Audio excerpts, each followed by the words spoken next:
mchezo wa mwisho wa ligi ya mabingwa Afrika kukamilisha ratiba. Msimu huu haukuwa bahati kwa upande wa Simba.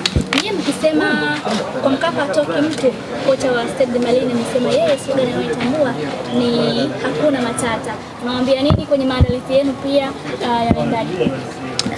Tunamshukuru Mwenyezi Mungu, leo tumefanya mazoezi yetu ya mwisho hapa katika uwanja wa Benjamin Mkapa na tuna furaha kubwa, wageni wetu wameshawasili kwa maana Stade Malien pamoja na maafisa wote wa mchezo ambao wamefika hapa kwa ajili ya kusimamia mchezo huu.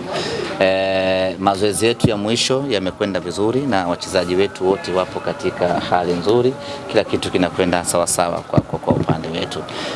Tunao majonzi makubwa, tunawakosa Libase Gege pamoja na Shomari Kapombe ambao wana kadi nyekundu ambazo walizipata katika mchezo uliopita dhidi ya Petro, lakini hakuna matata. Simba Sports Club, Simba hii hata akosekane nani, Simba hii hata akosekane nani, hakuna pengo utaweza kuliona. Hii Simba yetu iko thabiti kweli kweli. Hii Simba yetu imekamilika kweli kweli. Tunakosa watu wawili muhimu, Libase na Kapombe, tena wote wa upande mmoja wa kulia, lakini hakuna shida.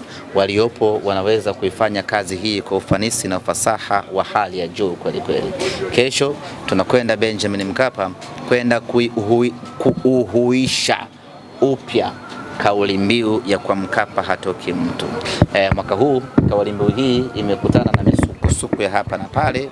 Mwaka huu kauli mbiu hii imeshindwa kufanya kazi, lakini kesho kwa mapenzi yake Mwenyezi Mungu tunakwenda kuipa uhai kwa Mkapa hatoki mtu, tunakwenda kuirejesha upya kwa Mkapa hatoki mtu, tunakwenda kupata alama 3 za kwanza katika uwanja Benjamin Mkapa, na hilo kwetu linawezekana mno kwa aina ya timu tuliyokuwa nayo. Sio kwa sababu Stade Malien tayari wamefuzu na hivyo hawana cha kupoteza, lakini kwa sababu Simba imeimarika sana hivi sasa.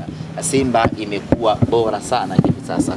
Simba wachezaji wake wengi, ubora umeongezeka, plus wale ambao wamekuja dirisha dogo. Simba imekuwa mpya sana. Kesho tutakwenda kushuhudia boli bora, tutakwenda kushuhudia mpira wa maana kweli kweli, na wana Simba watafurahi. Na kimsingi tumeanza maandalizi ya Champions League ya msimu ujao. Kwa hiyo tunaanza kuiandika kwa Mkapa hatoki mtu kesho mpaka msimu unaokuja tukiwa hai. Msemaji, moja ya vitu ambavyo pia kocha ameongea, anasema anashangaa kuona Simba wako chini yao wakati wao walikuwa wakihesabu Simba juu na pengine wao wakawa nafasi ya pili. Hii inawezekana imeshangaza timu nyingine Afrika? Sio timu nyingine, dunia nzima imeshangaa. Yes, mpaka watu wa Ulaya huko wanatuuliza Simba imekuaje, hatujawazoea namna hiyo. Sio tu hamjafuzu, lakini mmeshika nafasi ya 4 kwenye group. Na msiseme nafasi ya mwisho, semeni nafasi ya 4. Kwa hiyo watu huko wanatuuliza, wa Ulaya, wa Asia, wa Amerika Kaskazini, wa Amerika Kusini, wanatuuliza, wanashangaa. Ni katika maajabu makubwa ya dunia hii kwamba Simba inakuaje inashika nafasi ya 4. Lakini ni kawaida kwenye mpira wa miguu. Ni kawaida, inatokea mwaka mmoja mambo yanakwenda arijojo kwa upande wetu. Sisi mwaka huu mambo hayakuwa mazuri kwa upande wetu. Ziko sababu nyingi, lakini zote tumeshazifanyia kazi na Simba sasa imekaa imara na tunaanza maandalizi msimu huu kuelekea msimu unaokuja. Wewe ni wale ambao wanaamini kwamba tunamaliza na alama 5 na ambao watamaliza na tunajiangalia sisi zaidi. In fact hata hizo alama 5 zenyewe hakuna kitu kitatusaidia kikalkulate, lakini tunachofanya sisi ni kushinda tu. Hata kama tukishinda tutapata alama 1, sisi we are very fine, lakini tunachohitaji sisi ni kushinda, na insha Allah naamini tutashinda kwa aina ya timu tuliyokuwa nayo, maandalizi tuliyokuwa nayo. Ushindi utakwenda kupatikana siku ya kesho, na tukifikisha alama 5 itakuwa ni jambo bora. Ni jambo bora sio kwa sababu kuna wengine wana alama 5, ni jambo bora kwa sababu tumefikisha walau alama 5, lakini muhimu zaidi tumeshinda Benjamin Mkapa, our home ground. Na mnataka kuweka heshima kwenye mechi hiyo?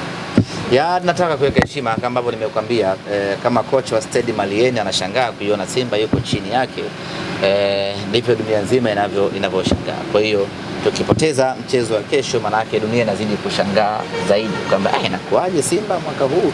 Kwa hiyo hatuko tayari kuendelea kushangaza dunia, hatuko tayari kuendelea kuipa huzuni Afrika, kwa sababu Afrika inahuzunika kwa Simba kushindwa kufuzu kwenda robo finali, na hatua ya robo finali itadorora kwa namna moja ama nyingine kwa sababu Simba Sports Club hayupo huko. Kwa hiyo hatuko tayari kuendelea kuisononesha Afrika, yani kushindwa kushinda hata mchezo moja, hatuko tayari kwa hilo.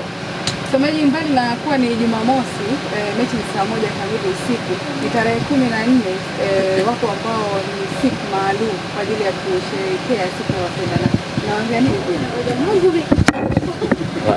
Kwa Latifa na wapendanao? Kesho siku ya wapendanao, Valentine Day. Kesho ndo siku ya wapendanao.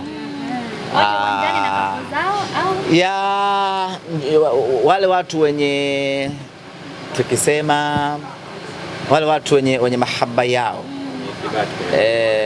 waje na wenza wao, waje wapate burudani na kuonesha mapenzi zaidi, njoo nao wote. Kama ni sita. Njoo nao wote.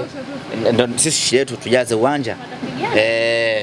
Kwa mfano ukiamua zako bwana wile uje na wachumba zako wote watano, manake automatic sisi tunakwenda kujaza huu uwanja kwa wepesi zaidi. Kwa hiyo kama una wapenzi wengi, waoneshe mapenzi yenu, njoo nao Benjamin Mkapa. Dada una mister? Hauna? Na okay, basi njoo peke yako ufurahie Simba Sports Club. Lakini usijisikie unyonge. Kama utahitaji company, I'm here. Niko hapa kwa ajili ya kusherehekea siku hiyo na kuisherehekea Simba Sports Club ikifanya maajabu yake katika siku ya tarehe 14. Rangi yetu ni nyekundu, ndio ambayo tutavaa kesho uwanjani kwa wachezaji na majukwani kwa mashabiki, kwa sababu tuko nyumbani, kwa lazima tuvae jezi yetu nyekundu, jezi ya mauaji, jezi ya kumwaga damu. Kubwa kwenye mitandao ya kijamii hivi sasa ni mchezaji wenu Mpanzu, kila nikijaribu kupita nakutana na hizo articles kwamba mchezaji wenu hivi sasa ana mapenzi na Yanga, na hata pia nimeona media habari wa Yanga ameandika hiyo kwamba endeleni kulinda, lakini tunajua ofisi yake iko ni mapenzi hapo huko Yanga Afrika. Hans Rafael ameandika, japo pia nimeona kwamba yeye ni nani mpaka aseme kwamba mchezaji wetu ni mapenzi na Yanga. Naye pia atakujitia na mama Mungu mtaongea usema hiyo hata pia kwa chama na baadhi ya wachezaji. Mpanzu na mapenzi na Yanga. Anafanya naye mapenzi? Hapana, ni kama timu anayoyuko. Yaani unasema Mpanzu ana mapenzi na Yanga. Wanafanya mapenzi? Hapana, naikubali. Kwa hiyo anemfanya mwenzie nani kwenye hayo mapenzi? Maji anaikubali kama anaipenda. Si Mpanzu ana mapenzi na Yanga? Anapenda kuitumikia. Si Mpanzu ana mapenzi na Yanga kwa kuitumikia, lakini maana yake wanafanya mapenzi. Na anayemfanya mwenzie nani kwenye hayo mapenzi ya Mpanzu na Yanga? Kwa hiyo sio tumuulize Hans. Muulizeni Hans, nani hapo anayefanywa? Si kufanywa. Ana mapenzi na Yanga kwa maana kwamba anaipenda. Kama unavyoipenda Simba, kama unaipenda Simba. Nyinyi kawaulizeni sasa vizuri. Kamuulizeni huyo bwana. Umesema Mpanzu ana mapenzi na Yanga. Sasa nani? Kwa hiyo wanafanya mapenzi. Hapana, semaji. Jambo la kwanza kabisa. Alafu akisha kujibu wanafanya mapenzi, sio na mapenzi. Nani anafanywa hapo? Sasa majibu yako hivi ni kwamba yani hana furaha akiwa Simba, ila yeye anaipenda Yanga kwa kuitumikia kama wachezaji wengine, sio maana hiyo ambayo wewe. Nani kasema? Ndio mtandaoni. Hans Rafael ni mpuzi tu kama walivyo wapuzi wengine wote ambao unawaona sehemu mbalimbali. huwezi kusema namna hiyo mchezaji fulani ana mapenzi na timu fulani. Huko ni kutaka kumchonganisha mchezaji husika na waajiri wake kwa wakati husika. Kama wanamtaka Mpanzu wala haina shida, wala wasihangaike kujizungusha wala nini, wakamtuma Mpanzu wakamtuma Hansi kumchonganisha Mpanzu na Simba, wala wasihangaike. Utaratibu wenyewe wanaujua, uko wazi tu, wanasubiri muda ukiisha wanamchukua. Baada ya hapo wanakaa naye, kama ni mwaka mmoja, kama ni miaka miwili, inawashinda, alafu kinajua kitu gani wala sisi wala hatuna wasiwasi. Katika maeneo ambayo hatuna wasiwasi hata kidogo ni mchezaji wetu kutoka Simba kwenda Yanga, yani hatuna mashaka hata kidogo, yani hatuna wasiwasi hata mmoja, kwa sababu kinachoendelea baina ya wachezaji wanaokwenda huko na hiyo timu wenyewe wachezaji wanakijua, na baada ya muda muhimu tu ukishaondoka usifute namba zetu, kwa sababu sisi ni Mtakuja Primary School.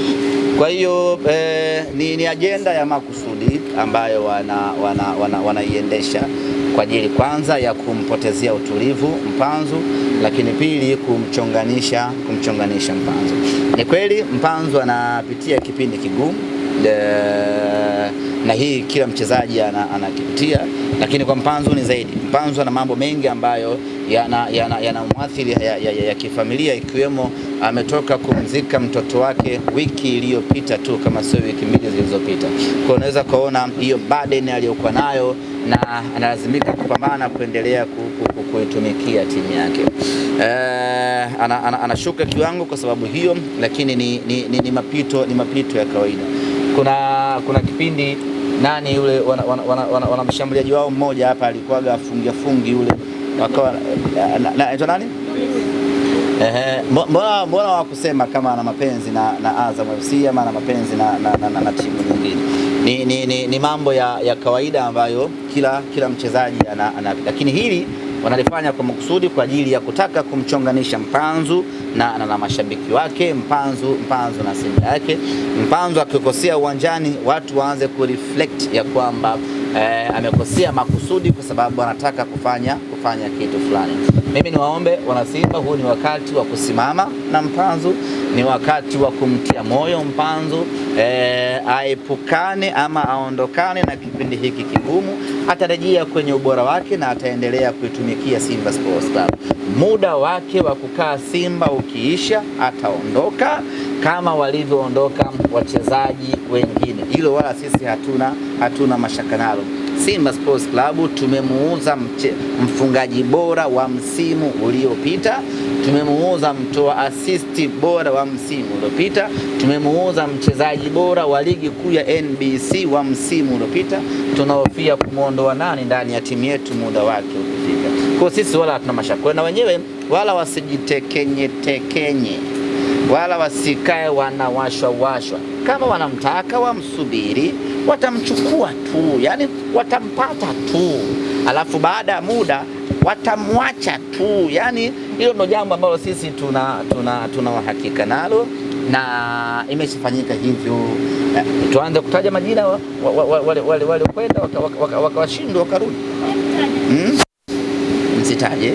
Kwa wale sisi hatuna mashaka wao. Kama wanamtaka, wana mambo mawili wanatakiwa kufanya. Kwanza wasubiri usajili ukifika, twende tukapambane sokoni, la kwanza. La pili, walete ofa. La tatu, wasubiri sisi tuachane nao. Sisi wala hatuna mashaka, yani sisi wala hatuna mashaka ndugu zangu. Mchezaji wetu kuondoka, hii ni Simba Sports popote kule. Kwani huko wameenda wangapi? Kwenye kipindi cha miaka mitatu tu wangapi wameshaenda mpaka hivi sasa? Na nini kimetokea?